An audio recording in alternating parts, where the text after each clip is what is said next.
I will be your host for today's episode. Welcome to Real Stories Behind, where voices we never hear.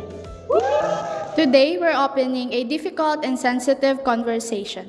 What happens to a child who forced to become someone he is not? To help us understand, we invited a guest whose name we've changed for privacy. We'll call him Tomas. Tomas, welcome and thank you for being here today. Thank you for welcoming me to your show. Please take your seat. Thank you. So let's begin to the day you will never forget. The day of your conversion happened. Can you tell us what really happened? Miss Ashley, it's hard to talk about this, but I think it's time. When I was a child, around 8 years old, I like putting makeup on and wearing my mother's clothes. After she passed away, wearing her clothes made me feel safe, but my father didn't see in that way. One morning, he went looking for me, as if I was some animal that needed to be caught. I hid inside my mother's cabinet, my little safe place. But he found me. He dragged me by my hair, and my uncles carried me like I wasn't even a human. And they brought you to a water drum? Yes, a big metal drum filled with cold water. They keep dunking my head while shouting, "Are you gay or not?" Again and again. And every time I didn't answer what they wanted, they hold me down longer. So what happened to you next? I was so scared. My father kept questioning me about being a girl or a boy. I answered girl, but then he drowned me again. It was a nightmare. I was already struggling to breathe because of him.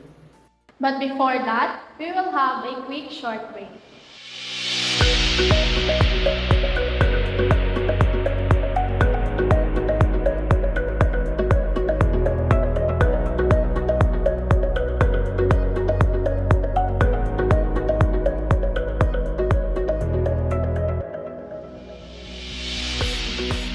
And we're back. Let's dive deeper into Thomas' story.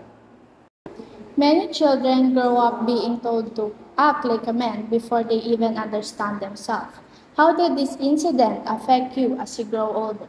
After that day, I hid everything about myself. I erased all the softness they hated. I tried to be like them, hard, loud, and to be violent. I got married. I have 2 children and I didn't realize I was slowly becoming the monster who I once feared. Oh, I'm sorry you went through that. But this is important. Did you ever hurt your wife? Yes, I hit her whenever I feel weak or when I feel I wasn't man enough. I grew up thinking that being a man, having control, power, shouting and hitting, that's what they taught me. And I ended up passing it on. But deep inside, did you ever feel that the child you once were was still there? My identity has never changed.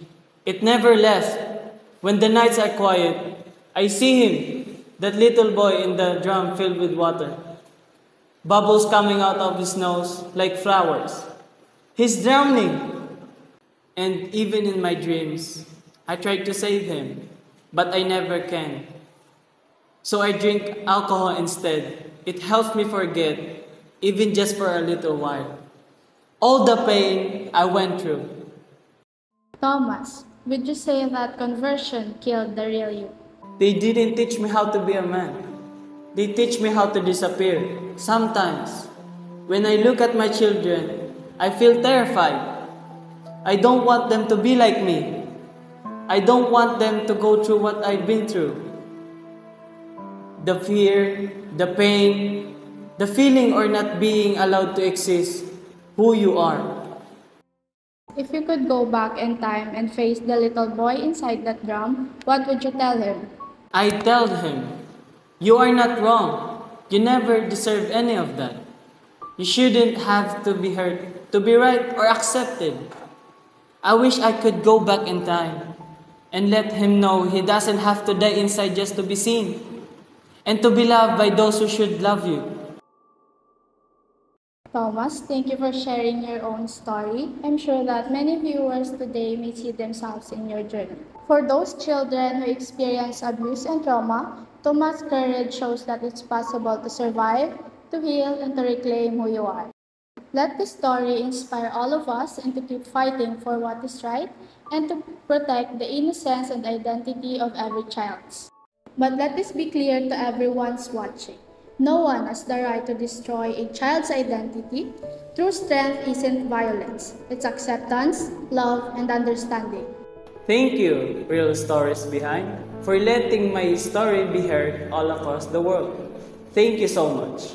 And that's where we end today's episode. You've been watching Real Stories Behind, where voices we never hear. Let kindness guide us forward, and let's always remember to honor and to protect every child's true self. Thank you for joining us.